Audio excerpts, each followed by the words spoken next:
और आइए अब बात करेंगे आज की सबसे बड़ी खबर की। सबसे बड़ी खबर है जो मणिपुर से आई। जी हां, मणिपुर में शहीद कर्नल को सलाम। ये जो तस्वीर हम आपको दिखा रहे हैं ये है शहीद कर्नल विप्लव। कर्नल विप्लव मणिपुर में थे। ये उनकी पत्नी, ये उनके मासूम बच्चे की तस्वीर आप देख रहे हैं गोद में। पूरा परिवार इसमें शहीद हुआ, यानी शहीद कर्नल पत्नी और बच्चों के साथ थे जिस दौरान इन पर हमला हुआ। कर्नल विप्लव का पार्थिव शरीर लेकर आया गया। तिरंगे में लपटा ताबूत में कर्नल विप्लव का पार्थिव शरीर, जिसे श्रद्धांजलि दी गई। आपको बताएंगे कि आखिर कर्नल विप्लव की श्रद्धांजलि कैसे, शहीद कैसे हुए, वो कैसे उन पर हमला हुआ, आइए आपको बताने जा रहे हैं। कर्नल विप्लव अपने परिवार के साथ, अपनी पत्नी के साथ, अपने बच्चे के साथ थे। ग्राफिक्स के जरिए मैं आपको दिखाऊंगा। कुछ ये स्थिति थी। लगभग सुबह 9 बजे का वक्त था। तस्वीर में मैं आपको दिखा रहा हूं कर्नल विप्लव। सुबह 9 बजे का वक्त था। कर्नल विप्लव पत्नी और बच्चों के साथ दरअसल निकले। कर्नल विप्लव निरीक्षण के लिए जा रहे थे। आपको बताऊं उस दौरान हुआ क्या। वो रोज चेक पोस्ट पर निरीक्षण के लिए जाते थे और उस वक्त क्या हुआ कि यह निरीक्षण उनके रूटीन का दरअसल हिस्सा हुआ करता था, लेकिन वो हमेशा अकेले जाते थे। लेकिन इस बार क्या हुआ, कर्नल विप्लव शनिवार को परिवार के साथ गए। उनके साथ उनकी पत्नी और उनका मासूम बच्चा भी था। पत्नी और 8 साल का बेटा, 8 साल के बेटे का नाम अबीर था, जो कर्नल के साथ गाड़ी में सवार थे। सुबह 8 बजे 10 बजे कर्नल पर हमला हुआ। वक्त हो रहा था सुबह का 10। आईडी ब्लास्ट से कर्नल की गाड़ी उड़ा दी गई। कर्नल की तस्वीर मैं आपको दिखा रहा हूं। जैसे ही गाड़ी आईडी के ऊपर से गुजरी, उसी वक्त धमाका हुआ। कर्नल गाड़ी में सवार थे, मासूम 8 साल का बच्चा और पत्नी गाड़ी में थे और धमाके में गाड़ी उड़ गई। बीच वाली गाड़ी में कर्नल विप्लव मौजूद थे। आपको बताऊं, इसको मूव करेंगे। उनके साथ उनका परिवार भी था। कर्नल का परिवार आगे बढ़ रहा था। उसी दौरान धमाके के बाद क्या हुआ, उग्रवादियों ने पूरे काफिले को घेर लिया चारों तरफ से। बची हुई जो गाड़ियां थी उस पर भी हमला किया गया। ताबड़तोड़ फायरिंग की गई उसके ऊपर।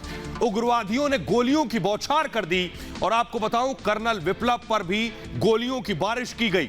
इस दौरान कर्नल विप्लव मौके पर ही शहीद हो गए। उनकी पत्नी और बेटे की भी मौत हो गई इस फायरिंग में। हमले में कर्नल समेत 5 जवान शहीद हुए। आइए आपको कर्नल विप्लव का बेटा जो उस वक्त गाड़ी में मौजूद था, मैं उसकी तस्वीर दिखाने जा रहा हूं। यह है उनका बेटा अबीर। 8 साल उम्र कर्नल के बेटे की थी, जो उस वक्त इस गाड़ी में मौजूद था जिसमें कर्नल मौजूद थे। और बेटे को आपको सुनवाने जा रहा हूं। शहीद के बेटे को, ये तस्वीरें मैं आपको दिखा रहा हूं, शहीद के बेटे की एक पुराना, जब वो 15 अगस्त के दौरान स्कूल में बोल रहा था, उस वक्त आपको सुनवाने जा रहा हूं कि एक जाबाज का बेटा, एक शहीद का बेटा आखिर दिल में किस तरह का जिगर रखता था, क्या सोच रखता था। जरा सुनिए कर्नल के बेटे को। जिंदगी तो बस अपने दम पर जी जाती है, दूसरों के कंधों पर तो चनाचे उठते हैं। इंकलाब जिंदाबाद। जिंदगी तो बस अपने दम पर जी जाती है, दूसरों के कंधों पर तो चनाचे उठते हैं। इंकलाब जिंदाबाद। जिंदगी तो बस अपने दम पर जी जाती है, दूसरों के कंधों पर तो चनाचे उठते हैं। इंकलाब जिंदाबाद। तो कर्नल के बेटे को आप सुन रहे थे, जो कह रहा था कि जिंदगी अपने दम से जी जाती है, जनाजा तो कंधों पर जाता है। आइए अब आपको बताने जा रहा हूं कर्नल के बारे में। कर्नल दरअसल खुद कैसे, उनके एक भाई हैं, वो भी सेना में हैं। यह है कर्नल विप्लव, शहीद कर्नल विप्लव की तस्वीर आप देख रहे हैं। आपको बताऊं कि रीवा सैनिक स्कूल में कर्नल विप्लव ने पढ़ाई की थी। आईएमए देहरादून से ये पास आउट हुए थे और 2001 में सेना में लेफ्टिनेंट बने कर्नल विप्लव। असम राइफल्स के अधिकारी रहे और खुगा बटालियन के कमांडिंग अफसर थे कर्नल विप्लव। कुमाऊं रेजिमेंट के में अधिकारी रहे हैं और आइजोल मिजोरम में सफल कार्यकाल रहा कर्नल विप्लव का। दादा स्वतंत्रता संग्राम में इनके सेनानी थे और भाई भारतीय सेना में अधिकारी कर्नल विप्लव के पिता सुभाष त्रिपाठी वरिष्ठ पत्रकार, सीनियर जर्नलिस्ट रहे हैं और मां आशा त्रिपाठी रिटायर्ड लाइब्रेरियन रही हैं। ये कर्नल का परिवार जो मैं आपको बता रहा था। लेकिन आइए अब आपको बताता हूं कर्नल पर हमला किस जगह पर हुआ। ये देखिए जरा, हमले वाली जगह ग्राफिक्स के जरिए मैप में दिखाने जा रहा हूं। कर्नल दरअसल मणिपुर में पोस्टेड थे, मणिपुर के चुराचांदपुर में। ये जो मैं आपको दिखा रहा हूं भारत का रक्षा, म्यांमार, चीन, और ये मणिपुर में जगह है चुराचांदपुर। यहां पर कर्नल उस वक्त मौजूद थे जहां उन पर अटैक हुआ। और इस हमले में आपको बताते हैं कि जिम्मेदारी किसने ली है और चीन का रोल क्या है, ये बताने जा रहा हूं ग्राफिक्स के जरिए। ये देखिए, पीएलए और एमएनपीएफ ने इस हमले की जिम्मेदारी ली है कर्नल पर।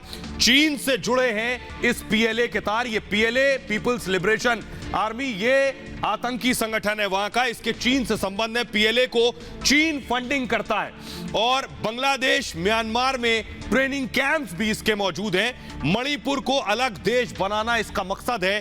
पाकिस्तान आईएसआई से भी इसकी फंडिंग होती है। 1991 में पाक फंडिंग के सबूत मिले। तो ये मैंने आपको बताया इसमें चीन का रोल क्या है। लेकिन चीन जैसे दुश्मन मुल्क, चाहे वो पाकिस्तान हो या चीन हो, इनको जवाब देने के लिए हिंदुस्तान के पास अब ब्रह्मास्त्र आ गया है। उस ब्रह्मास्त्र की तस्वीर मैं आपको दिखाने जा रहा हूं। यह है S-400 मिसाइल डिफेंस सिस्टम को इस वक्त आप अपनी टेलीविजन स्क्रीन पर देख रहे हैं, जो हिंदुस्तान आना शुरू हो गए। S-400 की सप्लाई भारत में शुरू हो गई है। 35,000 करोड़ की डील हिंदुस्तान के साथ S-400 की हुई है। आइए आपको दिखाने जा रहे हैं S-400 काम कैसे करता है। चीन के माथे पर पसीना आ गया है। ये तस्वीरें जो दिखा रहा हूं, ये देखिए सर, ये है मिसाइल डिफेंस सिस्टम S-400। ये भारत में आ गया है और उसके बाद अब चीन के लिए मुश्किलें खड़ी करेगा ये S-400 को 35,000 करोड़ की डील पर हिंदुस्तान में खरीदा है। 2019 में ये डील हुई थी। आइए आपको बताने जा रहा हूं मैं कि S-400 की खासियत क्या है। दरअसल S-400 की खासियत है कि पहली चीज तो दुश्मन जब इसे देखेगा तो उसके अपने आप में पसीने छूट जाएंगे। ये आपके सामने S-400, ये आप देख रहे हैं S-400 निकल कर आपके सामने आ गया है। ये भारत ने हासिल कर लिया है। रूस का advance long range defence system है ये S-400, जिससे आप इस वक्त देख रहे हैं अपनी स्क्रीन पर। दुश्मन के एयरक्राफ्ट को, इसकी खासियत मैं आपको बताऊं कि ये S-400 दुश्मन के एयरक्राफ्ट को मार गिरा सकता है। यानी लड़ाकू विमान अगर आ रहा है तो उसे भी ढेर कर देगा। ये आपको बताऊं दुश्मन के क्रूज मिसाइल को भी ये मार गिराने की क्षमता रखता है। इसके साथ ही बैलिस्टिक मिसाइल को भी मार गिराने में सक्षम है। यानी भारत के पास सोचिए एक बहुत बड़ी ताकत आ गई है S-400 आने के बाद। रूस के S-300 है, रूस के पास पहले से S-300 था, उसको अपग्रेड किया गया, उसका अपग्रेडेड वर्जन है S-400। और एक ही राउंड में, इसकी खासियत देखिए जरा, एक ही राउंड में ये 36 बार मार करने की क्षमता रखता है और 400 किलोमीटर रेंज में ये मिसाइल लॉन्च कर सकता है। 400 किलोमीटर के दायरे में एक बार में 100 टारगेट पहचान सकता है, ये इसकी खासियत है। और S-400 मिसाइल सिस्टम में आपको बताऊं, ये जो आप देख रहे हैं लॉन्चर्स, ऐसे 12 लॉन्चर्स लगे हुए हैं इस S-400 में। 3 तरह की मिसाइल पर एक साथ निशाना लगा सकता है। यानी भारत के ऊपर अगर 3 तरफ से मिसाइल आ रही है तो उस पर एक साथ अटैक कर सकता है। आइए अब आपको बताने जा रहा हूं कि इसकी तैनाती कहां होगी। यानी भारत में सप्लाई शुरू हो गई है, इसके पार्ट्स आ गए हैं पानी के जहाज के जरिए, इसके अलावा हवाई जहाज के जरिए। लेकिन इसकी तैनाती कहां होगी, देखिए मैप के जरिए मैं आपको दिखा रहा हूं। इसकी तैनाती होगी भारत के जो पड़ोसी मुल्क हैं जिनसे रिश्ते सबसे ज्यादा खराब है, अगर फुल स्क्रीन में लूं, चीन, पाकिस्तान और भारत, ये वो जगह है। यानी इनके नजदीक, सीमा के नजदीक इनकी तैनाती होगी और तैनाती ऐसी जगहों पर होगी ताकि चीन से कोई खतरा हो, पाकिस्तान से कोई खतरा हो तो उन्हें जवाब दिया जा सके। अब आपको दिखाने जा रहा हूं मैं आपको दिखाने जा रहा हूं, आपको पिछले दिनों मैंने दिखाया था कि कैसे इजराइल ने फिलिस्तीन को नाके चने चबुआ दिए थे आयरन डोम मिसाइल सिस्टम के जरिए। तो आयरन डोम मैं आपको दिखाने जा रहा हूं, फिर आपको बताऊंगा, आप समझ पाएंगे कि S-400 है क्या। ये तस्वीरें आपको पिछले दिनों मैंने दिखाई थी कुछ महीने पहले कि ये आयरन डोम जो इजराइल का मिसाइल डिफेंस सिस्टम है, जब फिलिस्तीन ने अटैक किया उसके बाद कैसे इजराइल ने उसके हमलों को आसमान में ही मार गिराया था और आसमान में ही ढेर कर दिए गए थे उसके रॉकेट लॉन्चर्स। ये सब इजराइल कर रहा था किसके जरिए? आयरन डोम के जरिए। भारत के पास आ गया S-400। आपको मैं बताऊं, दोनों की ताकत में फर्क देखिए जरा।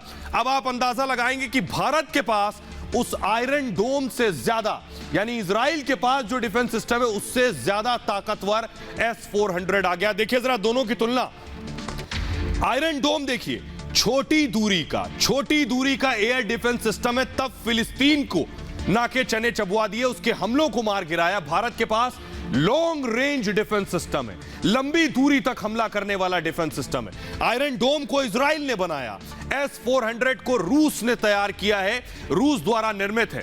आयरन डोम $50 मिलियन का, लेकिन S-400 $5 बिलियन का है। 70 किलोमीटर तक। अब देखिए, आयरन डोम सिर्फ 70 किलोमीटर तक हमला रोक सकता है, लेकिन S-400 400 किलोमीटर में सुरक्षा करता है। अब आप अंदाजा लगा सकते हैं कि दुश्मन के पसीने छूट गए केवल यह सुनकर कि भारत में S-400 के पार्ट्स आने शुरू हो गए। आयरन डोम देखिए, रॉकेट, मिसाइल, UAV गिरा सकता है। यह आपने देखा पिछले दिनों इजराइल ने कैसे आयरन डोम का इस्तेमाल किया। बाकायदा उसमें से एक सायरन बजता था, जैसे ही फिलिस्तीन की तरफ से कोई रॉकेट आ रहा होता था, आयरन डोम आवाज करता है, सायरन बजाता है कि हमला आ रहा है। उसके बाद दुश्मन के मिसाइल को आसमान में ही मार गिराता है।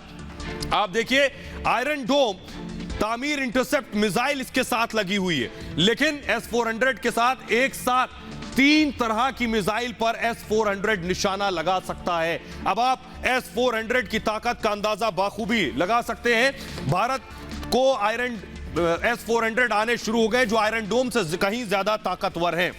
बहरहाल आगे बढ़ते हैं और एक बहुत बड़ी मुलाकात जो कल होने वाली है, जो बाइडेन और चीन के राष्ट्रपति शी जिनपिंग के बीच। लेकिन उससे पहले माहौल कैसे बिगड़ रहा है कि Biden versus Jinping, Biden versus Putin और बाइडेन वर्सेस इब्राहिम रईसी हो रहा है। ईरान कैसे बाइडेन के साथ बाकी देश आमने सामने के मोड में आ चुके हैं, आपको बताने जा रहे हैं। कल जो मुलाकात होगी उसके बारे में मैं आपको बताऊं, उससे पहले आपको बताऊं अमेरिका वर्सेस ऑल कैसे हो रहा है। देखिए जरा, अमेरिका के सामने कैसे बाकी मुल्क आकर खड़े हो गए हैं और अमेरिका के लिए परेशानी बढ़ा रहे हैं। ग्राफिक्स के जरिए मैं आपको दिखा रहा हूं। ये एक तरफ आप जो बाइडेन देख रहे हैं, एक तरफ जिनपिंग। साफ है, ताइवान पर टेंशन बढ़ गई है, ताइवान पर टेंशन हाई है। इस पर अमेरिका का जवाब यह है, दक्षिण चीन सागर पर आमने सामने है। और इसके अलावा कल बाइडेन और जिनपिंग की मुलाकात होनी है, आपको बता दूं।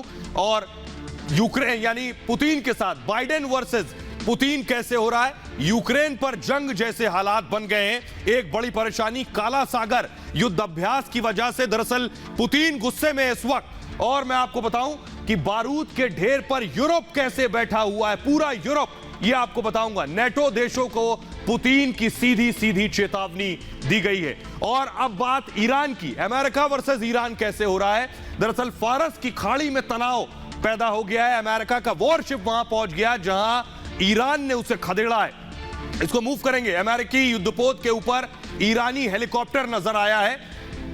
ईरान ने अमेरिका को आंख दिखाई है।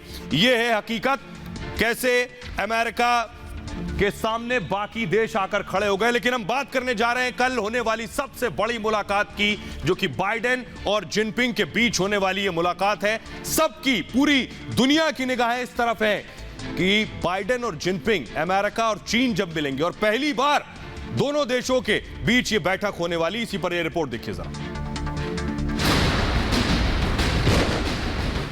कल होगा महाशक्तियों का महामिलन। कल होने वाली है सबसे बड़ी मुलाकात। अमेरिका चीन में टेंशन हाई, मुलाकात की खबर आई। कल से दुनिया का वर्ल्ड ऑर्डर बदल सकता है, क्योंकि कल दुनिया की दो महाशक्तियों के बीच महामिलन होने वाला है। अमेरिकी राष्ट्रपति जो बाइडेन और चीन के राष्ट्रपति शी जिनपिंग के बीच सोमवार शाम को बड़ी मीटिंग होने वाली है। कल दुनिया की दो सुपर पावर अमेरिका और चीन के बीच वर्चुअल मुलाकात होगी। अमेरिका और चीन के बीच बढ़ती टेंशन पर बात हो सकती है। बाइडेन और जिनपिंग के बीच ये पहली बैठक होगी। इससे पहले दोनों नेता फोन पर 2 बार बात कर चुके हैं। और आइए आपको जल्दी से बताऊं कि बाइडेन और जिनपिंग के बीच मुलाकात किन मुद्दों पर होगी, क्योंकि टेंशन पहले से ताइवान को लेकर है। ताइवान मैं दिखाने जा रहा हूं, ये अमेरिका आप देख रहे हैं और ताइवान ये है और ये है चीन। कैसे ताइवान को लेकर अमेरिका और चीन में टेंशन बढ़ गई, ये सिर्फ एक वजह है। दूसरी वजह मैं आपको बताता हूं, साउथ चाइना सी यानी दक्षिण चीन सागर, यह है साउथ चाइना सी। साउथ चाइना सी पर चीन अपना कब्जा चाहता है। यह अमेरिका और चीन के बीच दूसरी टेंशन की वजह है। आइए आपको बताते हैं, कल जब दोनों के बीच मुलाकात होगी, यानी बाइडेन और जिनपिंग के बीच मुलाकात होगी, तो उसमें क्या होगा देखिए जरा। दो देशों के बीच जब बातचीत होगी तो ये सारे मुद्दे जो मैंने आपको मैप के जरिए दिखाए, इस पर बात होगी।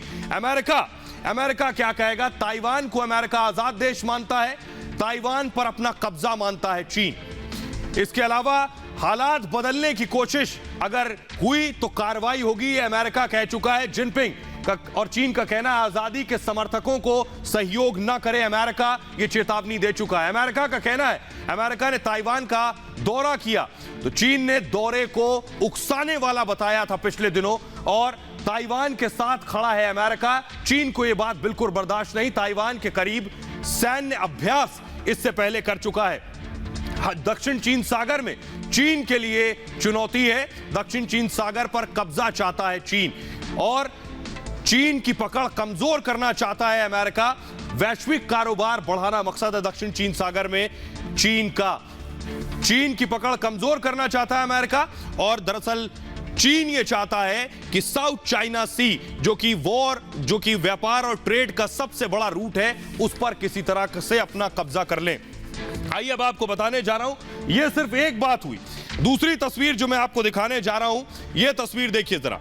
यह मैं आपको दिखा रहा हूं अमेरिका का वॉरशिप आप देख रहे हैं, और अगर मैं एम्बियंस सुनाऊं, हेलीकॉप्टर जो ईरान का हेलीकॉप्टर है उसने अमेरिका के वॉरशिप को खदेड़ लिया है। अगर फुल स्क्रीन इसे मैं दिखाऊं जरा सुनिए। अमेरिका का वॉरशिप यानी युद्धपोत, जिस वॉरशिप के जरिए अमेरिका अपने लड़ाकू जहाज उस पर खड़ा रखता है और युद्ध को अंजाम देता। फुल स्क्रीन जरा इस तस्वीर को लीजिए प्लीज, और आप उस पर सुन सकते हैं कि ईरान का जो हेलीकॉप्टर है वो मैं आपको दिखा रहा हूं, देखिए जरा। ईरान का हेलीकॉप्टर अमेरिका के युद्धपोत को खदेड़ रहा है। अमेरिकी वॉरशिप आपको नजर आ रहा है। आवाज जरा मैं सुनाऊंगा, हेलीकॉप्टर की आवाज भी आप सुन सकते हैं। ये ईरान के जरिए जारी की गई तस्वीरें जिसमें आप साफ सुन सकते हैं अमेरिकी हेलीकॉप्टर आपको सुनाई दे रहा है जो वॉरशिप के ऊपर है। आइए अब मैं आपको दिखाने जा रहा हूं कि कैसे बाइडेन और रईसी के बीच तनाव बढ़ गया है। मैं आपको दिखाता हूं कि आखिर ये जो मैंने आपको दिखाया अभी, ये कहां पर हो रहा था, मैं आपको दिखाने जा रहा हूं। ये हो रहा था फारस की खाड़ी में। वो फारस की खाड़ी मैं आप दिखाऊंगा, मैं इस पर बिग वॉल पर, ये आप देख रहे हैं, ये है फारस की खाड़ी। अगर फुल स्क्रीन में इसे दिखा सकूं, ईरान आप देख रहे हैं और बहरीन में आपको दिखा रहा हूं। लेकिन फारस की खाड़ी का हिस्सा अगर आप देखिए, ये जो आप देख रहे हैं फारस की खाड़ी, अमेरिका का वॉरशिप जो था, युद्धपोत इसी जगह पर था। यहीं पर ईरान ने अपना हेलीकॉप्टर भेजा और अमेरिका को यह एहसास कराने की कोशिश की कि ये इलाका तुम्हारा नहीं है, यहां घुसने की कोशिश मत करो। आइए मैं आपको दिखाने जा रहा हूं कि दोनों के बीच क्या बातचीत हुई। दरअसल हुआ ये, और किस वजह से ये हालात बने, ये मैं आपको बताने जा रहा हूं। ये पहला ग्राफिक्स जो मैं आपको दिखा रहा हूं, ये इब्राहिम रईसी और बाइडेन को आप देख रहे हैं। दोनों के बीच तनाव की वजह क्या है ये मैं आपको बताऊंगा, लेकिन पहली वजह जो आपके सामने है वो आप देख पा रहे हैं। फारस की खाड़ी में आप देख रहे हैं कि दोनों के बीच आखिर तनाव किस मुद्दे को लेकर हुआ। खाड़ी पर ईरान का नियंत्रण है, और इसके अलावा अमेरिका का युद्धपोत वहां पहुंचा, उसका वीडियो बाकायदा ईरान ने बनाया, उसका वीडियो ईरान ने जारी किया और बाकायदा ये बताया कि ये तुम्हारा हिस्सा नहीं है। बहरहाल तो सिर्फ अमेरिका की एक ईरान से या चीन से इस वक्त स्थिति बिगड़ी हुई नहीं है, रूस के साथ भी यही हालात बने हुए हैं यूक्रेन को लेकर। जरा रिपोर्ट देखिए।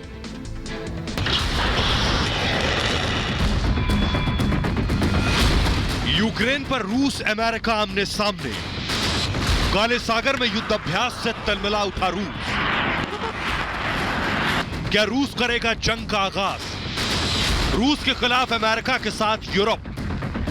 इस वक्त पूरा यूरोप एक तरह से बारूद के ढेर पर बैठा नजर आ रहा है। बस एक छोटी सी चिंगारी कभी भी यूरोपीय देशों के बीच युद्ध छेड़ सकती है।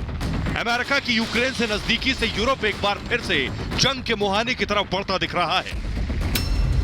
दरअसल क्रीमिया में रूस समर्थित अलगाववादियों के हमले में यूक्रेनी सैनिक की मौत के बाद से तनाव बढ़ता जा रहा है। इसके जवाब में यूक्रेन ने इन अलगाववादियों पर ड्रोन हमला किया था, जिसके बाद से दोनों देशों के बीच तनाव बढ़ गया और रूस ने यूक्रेन की सीमा से सटकर बड़ी तादाद में टैंक, तोपें और सैनिक तैनात कर दिए हैं। इस दौरान अमेरिका और ब्रिटेन ने यूक्रेन के पास काला सागर में युद्धाभ्यास किया, जिसके बाद रूसी राष्ट्रपति व्लादिमीर पुतिन ने नेटो देशों को चेतावनी दी है। और आइए अब आपको बताने जा रहे हैं दरअसल यूक्रेन को लेकर अमेरिका के साथ क्या तनाव है रशिया का। जरा देखिए, यह है यूक्रेन को लेकर अमेरिका और रूस के बीच तनाव बना हुआ है। दूसरा मैप मैं दिखाऊंगा ब्लैक सी, जिसे काला सागर के नाम से आप जानते हैं, ये काला सागर। यहां अमेरिका यूक्रेन युद्धाभ्यास कर रहे हैं। इसकी वजह से टेंशन और ज्यादा बढ़ गई और इतनी बढ़ गई है कि यूरोप के देश और रूस के बीच जंग जैसे हालात पैदा हो गए। देखिए जरा हुआ क्या है, आपको बताने जा रहे हैं कि अगर जंग जैसी स्थिति पैदा होती है तो किसके साथ कौन से देश खड़े। रूस के साथ, पुतिन के साथ तो बेलारूस खड़ा है, ब्रिटेन, अमेरिका के साथ ब्रिटेन खड़ा हुआ है और अमेरिका के साथ फ्रांस खड़ा है। फ्रांस के अलावा अमेरिका के साथ यूक्रेन भी उस स्थिति में साथ देगा अगर जंग जैसे हालात बनते हैं। पोलैंड अमेरिका के साथ खड़ा होगा इस स्थिति में। न सिर्फ पोलैंड बल्कि यूरोप के कुछ और देश आकर साथ खड़े हो सकते हैं। बहरहाल आगे बढ़ते हैं और अब बात करते हैं सियासत की। यूपी चुनाव में अब तालिबान की एंट्री हो गई। उत्तर प्रदेश चुनाव में जिन्ना नेहरू के बाद अब तालिबान की एंट्री हो गई है। योगी आदित्यनाथ ने बाकायदा रैली को संबोधित करते हुए आज उन तालिबानी समर्थकों को पर निशाना साधा जो अब तक तालिबान का समर्थन करते रहे, उनके हितैषी बने रहे। सुनिए जरा।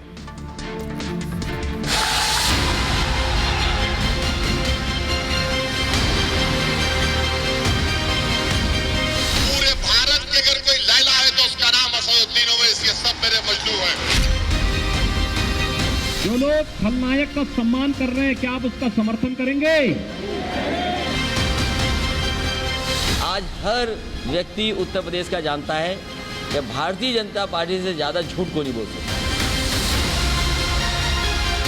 यूपी में सियासी पारा हाई है। जातिवाद, माफिया राज, सांप्रदायिकता और जिन्ना से होते हुए अब बात तालिबान तक पहुंच गई है। खुद को सियासत की लैला बताने वाले भाईजान के तालिबान प्रेम पर योगी ने हमला किया।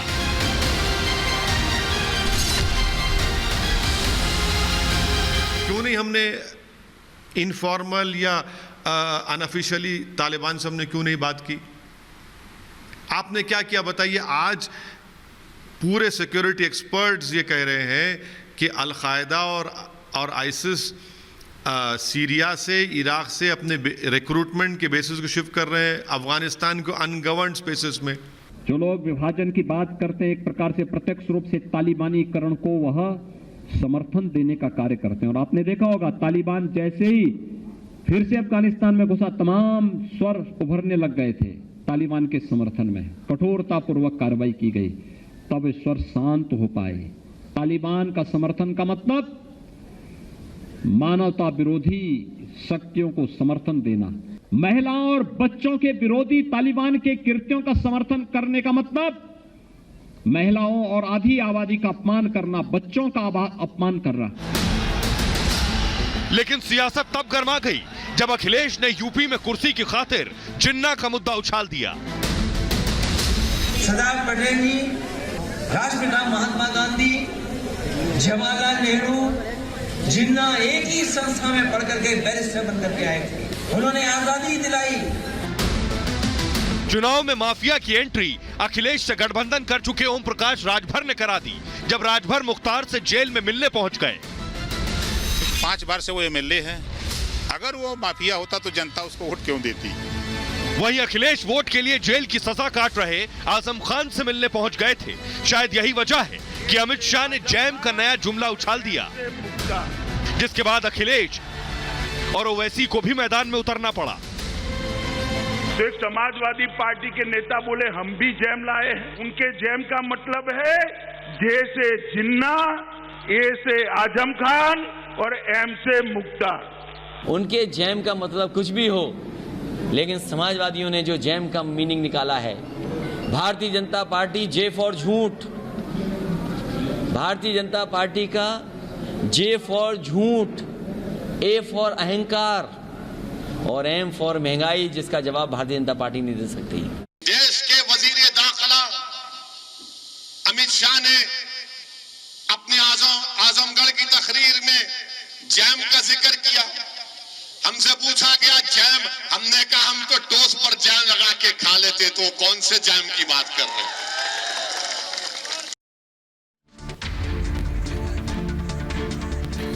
और आइए अब आपको बताते हैं कि सियासी बिसात, यूपी की सियासी बिसात समझिए जरा। दरअसल अमित शाह को पता है कि मुस्लिम वोट बैंक विपक्षी दलों की जरूरत है और यही उनकी दुखती रग भी है। इसलिए विपक्ष की तुष्टीकरण की इस रणनीति पर जितना जोरदार हमला होगा, विपक्ष को उतना नुकसान होगा। और इसलिए बीजेपी ने समाजवादी पार्टी के खिलाफ मोर्चा खोल दिया ताकि विपक्षी दलों को इस रणनीति की हवा निकाली जा सके और अपने पक्ष में माहौल बनाया जा सके। यही वजह है कि अमित शाह ने मोहम्मद अली जिन्ना, आजम खान और मुख्तार अंसारी का मुद्दा उछाला। लेकिन बीजेपी को यह भी पता है कि केवल विपक्ष पर हमला करने और तुष्टीकरण का मुद्दा उछालने से बात नहीं बनेगी, बल्कि वोटों का बारीक मैनेजमेंट करना होगा। और बारीक मैनेजमेंट से सीधा मतलब वोटों का जातीय प्रबंधन से। आज बीजेपी ने सुबह लखनऊ में मौर्य समाज के लिए सम्मेलन का आयोजन किया, तो शाम को बीजेपी ने ब्राह्मण सम्मेलन का भी आयोजन किया, जिसमें बड़ी तादाद में ब्राह्मण समाज से जुड़े लोग इकट्ठा हुए। और सुनिए जरा।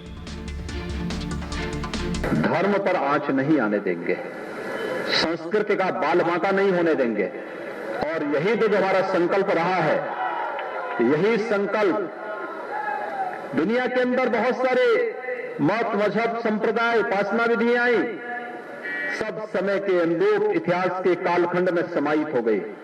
अगर एक सनातन धर्म जीवित रहा है और आज भी पूरी दुनिया के अंदर अपने भगवे झंडे को गाड़ करके मजबूती के साथ चल रहा है, तो इसलिए क्योंकि वह ब्रह्म तत्व हमारे पास मौजूद है, जो इसकी आत्मा में सदैव विराजमान रह करके स्वयं कष्ट सहते हुए भी उसको आंच नहीं आने देता है। बीजेपी एक तरफ मुस्लिम वोटों के तुष्टीकरण का मुद्दा उछाल रही है, तो दूसरी ओर वोटों के जातीय प्रबंधन पर उसका बहुत खास फोकस है। लेकिन बीजेपी ने वोटों के तुष्टीकरण का मुद्दा जिस इलाके से उछाला, वो अखिलेश का गढ़ है। अमित शाह ने कल आजमगढ़ की रैली में ही अखिलेश पर जिन्ना, आजम और मुख्तार को लेकर हमला बोला था। और यही मुख्यमंत्री योगी आदित्यनाथ ने आजमगढ़ का नाम बदलकर आर्यमगढ़ रखने के संकेत दिए थे, जिसके बाद अखिलेश यादव ने योगी सरकार पर हमला बोला और कहा कि उन्हें केवल नाम बदलना आता है। सुनिए जरा। नाम से विकास नहीं है, इनका विकास ही नाम बदलना है, इनका विकास ही है रंग बदलना, इनका विकास ही है दूसरे का काम अपना काम बताना। साफ है कि अखिलेश यादव योगी आदित्यनाथ पर हमलावर है और योगी पर हमला करने का कोई मौका नहीं चूक रहे हैं।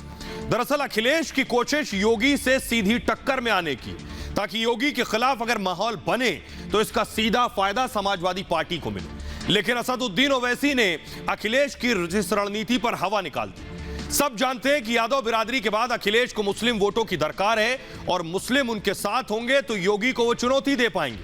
लेकिन इस बार ओवैसी ने मुस्लिम वोटों की सियासत कर अखिलेश की नींद उड़ा दी। अपनी रैलियों में योगी ओवैसी क्या कह रहे हैं, सुनिए जरा। आज उत्तर प्रदेश में मुसलमान कमजोर क्यों हैं? आज उत्तर प्रदेश में मुसलमानों पर जुल्म क्यों किया जाता है? मेरे अजीज दोस्तों और बुजुर्गों, इसकी बात सिर्फ यही जवाब इसका मिलता है कि आपकी एक सियासी क़यादत नहीं है। तो क्या मायूब बात है कि उत्तर प्रदेश का 19% मुसलमान भी एक करवट ले और इस बात का तय कर ले कि इंशाअल्लाह ताला अब की बार हम अपनी सियासी क़यादत को बनाएंगे। अखिलेश योगी पर हमलावर है तो ओवैसी के निशाने पर तमाम विपक्षी पार्टियां हैं। मायावती कहां है किसी को नहीं पता, लेकिन 2017 में 403 में से केवल 7 सीटें जीतने वाली कांग्रेस को भी लगता है कि यूपी में अगली सरकार उन्हीं की बनेगी। कांग्रेस महासचिव और यूपी की प्रभारी प्रियंका वाड्रा आज बुलंदशहर में थी।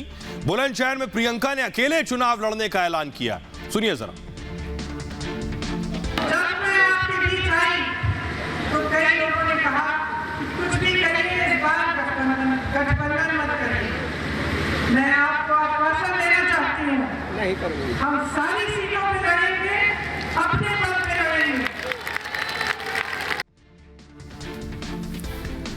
शायद शहर का नाम बुलंदशहर था, इसलिए प्रियंका की आवाज भी बुलंद थी।